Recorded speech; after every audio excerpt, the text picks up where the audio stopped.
ಸಚಿವ ಜಮೀರನ್ನ ಸೋಲಿಸುವಂತೆ ಶಾಸಕ ಯತ್ನಾಳ್ ಕರೆ ಕೊಟ್ಟಿದ್ದಾರೆ. ಇನ್ನು ಚುನಾವಣೆ ಎಲ್ಲೋ ಇದೆ, ಆದರೆ ಈಗಲೇ ಆ ಒಂದು ಕರೆಯನ್ನ ಕೊಟ್ಟಿದ್ದಾರೆ ಯತ್ನಾಳ್.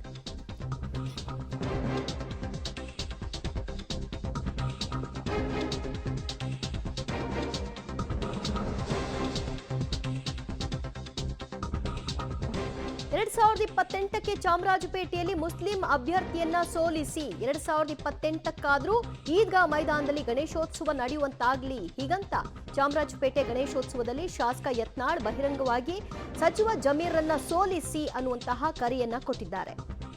ಈ ಬಹಿರಂಗವಾಗಿಯೇ ಈ ಕರೆಯನ್ನ ಕೊಡೋ ಮೂಲಕವಾಗಿ ಮುಸ್ಲಿಂ ಅಭ್ಯರ್ಥಿಯನ್ನ ಸೋಲಿಸಿ ಅಂತ ಅವರು ಹೇಳಿದ್ದಾರೆ. 28ಕ್ಕೆ ಹಿಂದೂ ಅಭ್ಯರ್ಥಿಯನ್ನ ಗೆಲ್ಲಿಸಿ ಆ ಮೂಲಕವಾದ್ರೂ ಗಣೇಶೋತ್ಸವವನ್ನ ಈದ್ಗಾ ಮೈದಾನದಲ್ಲಿ ಆಚರಿಸುವಂತಾಗ್ಲಿ ಅನ್ನೋದು ಅವರ ಮಾತು.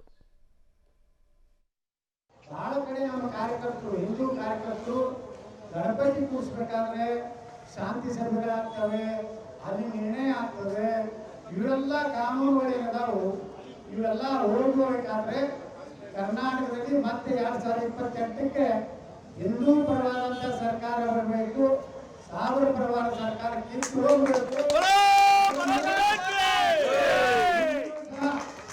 ಮುಂದಿನ ಚುನಾವಣೆಯಲ್ಲಿ ನಮ್ಮ ಹಿಂದೂ ಅಭ್ಯರ್ಥಿಯಲ್ಲಿ ಆಸೆ ಬರುವಂತಹದಕ್ಕೆ ನೀವೆಲ್ಲ ಸಪೋರ್ಟ್ ಮಾಡಿದ್ರೆ ಏನು ಬರೋದಲ್ಲ. ನಮ್ಮ ಬಿಜಾಪುರಲ್ಲಿ ಹಂಗೆ ಇತ್ತು, ಇಬ್ಬರು ಹಿಂದೂಗಳಿದ್ರೆ ಒಬ್ಬ ಮುಸ್ಲಿಂ ಪಕ್ಕ ಅವಂತ ವಾತಾವರಣ ಇತ್ತು. ಈಗ 2 ಚುನಾವಣೆಯಲ್ಲಿ ನಾವು ವಿರುದ್ಧ ನಿಲ್ಲೋರು ಇಬ್ಬರು ಹಿಂದೂಗಳೇ, ಆದರೂ ಸಹ ಜನ ತೀರ್ಮಾನ ಮಾಡ್ತಾರೆ ಯಾರಿಗೆ ಯೋಗ್ಯ ಯಾರ ಕೈಯಾಗ ಇದು ಕೊಡಬೇಕನ್ನುವಂತ. ಚಾಮರಾಜಪೇಟೆಯಲ್ಲಿ 3 ದಿವಸ ಏನು ಗಣಪತಿಯ ಒಂದು ಕಾರ್ಯಕ್ರಮ ನಡೀತಾ ಇದೆ, ಲಕ್ಷಾಂತರ ಜನ ಸೇರ್ತಾ ಇದ್ದೀವಿ ಕೊನೆಯ ದಿವಸ. ಅದಕ್ಕೆ ನಾವು ವಿನಂತಿ ಬಹಳ ಕಡೆ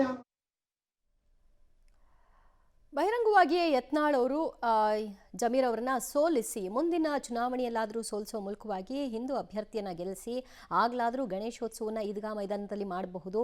ಇಲ್ಲದಿದ್ದರೆ ಹಿಂದೂ ಸರ್ಕಾರ ಬರದೇ ಹೋದರೆ ಅಲ್ಲಿ ಕಾರ್ಯಕ್ರಮಗಳಾಗಲಿಕ್ಕೆ ಇವರು ಅವಕಾಶನೇ ಮಾಡಿಕೊಡಲ್ಲ, ಇದು ಮುಸ್ಲಿಂ ಸರ್ಕಾರ ಅಂತ ಬಹಿರಂಗವಾಗಿಯೇ ಗಣೇಶೋತ್ಸವ ಕಾರ್ಯಕ್ರಮದಲ್ಲಿ ಚಾಮರಾಜಪೇಟೆಯಲ್ಲಿ ಯತ್ನಾಳ್ ಮಾತನಾಡಿದ್ದಾರೆ. ಈಗ ಸದ್ಯಕ್ಕಂತೂ ಚುನಾವಣೆ ಇಲ್ಲ, ಆದರೆ ಸಿಕ್ಕಂತಹ ಅವಕಾಶ ವೇದಿಕೆ ಅಲ್ಲಿ ತಾನೇನು ಹೇಳಬೇಕು ಅಂತ ಬಯಸ್ತಾ ಇದ್ದೀನಿ. ಸ್ಪೆಷಲಿ ಚಾಮರಾಜಪೇಟೆಯಲ್ಲೇ ಗಣೇಶೋತ್ಸವ ಕಾರ್ಯಕ್ರಮದಲ್ಲಿ ಭಾಗಿಯಾಗಿದ್ದರಿಂದ ತನ್ನ ಮನದಾಳವನ್ನು ಹೊರ ಹಾಕಬೇಕು ಅನ್ನುವಂಥ ಇಂಗಿತವನ್ನು ಶಾಸಕ ಯತ್ನಾಳ್ ಅವರು ಈಗಲೇ ಬಹಿರಂಗಪಡಿಸಿದ್ದಾರೆ. ಸೊ ಈಗಲಿಂದಲೇ ಪಣ ತೋಡಿ ಜಮೀರನ್ನ ಸೋಲಿಸುವಂತಹ ಪಣ ತೋಡೋ ಮೂಲಕವಾಗಿ ಅವರನ್ನು ಸೋಲಿಸಿದ್ರೆ ಆಗ ಹಿಂದೂ ಸರ್ಕಾರ ಬರುತ್ತೆ. ಹಿಂದೂ ಸರ್ಕಾರ ಬಂದಂತಹ ಸಂದರ್ಭದಲ್ಲಿ ಯಾವುದೇ ಹಿಂದೂ ಆಚರಣೆಗಳಿಗೆ ಅಡ್ಡಿ ಇರಲ್ಲ, ಆತಂಕ ಇರಲ್ಲ. ಸ್ಪೆಷಲಿ ಚಾಮರಾಜಪೇಟೆಯ ಈದ್ಗಾ ಮೈದಾನ ಅಂತಹ ಒಂದು ವೇದಿಕೆಯಲ್ಲಿ ಅಂತಹ ಒಂದು ಜಾಗದಲ್ಲಿ ಗಣೇಶೋತ್ಸವ ಮಾಡೋದು ನಮ್ಮ ಆದ್ಯತೆ, ಅದಕ್ಕೆ ನೀವೇ ಕೈ ಜೋಡಿಸಿ ಅಂತ ಕರೆ ಕೊಟ್ಟಿದ್ದಾರೆ.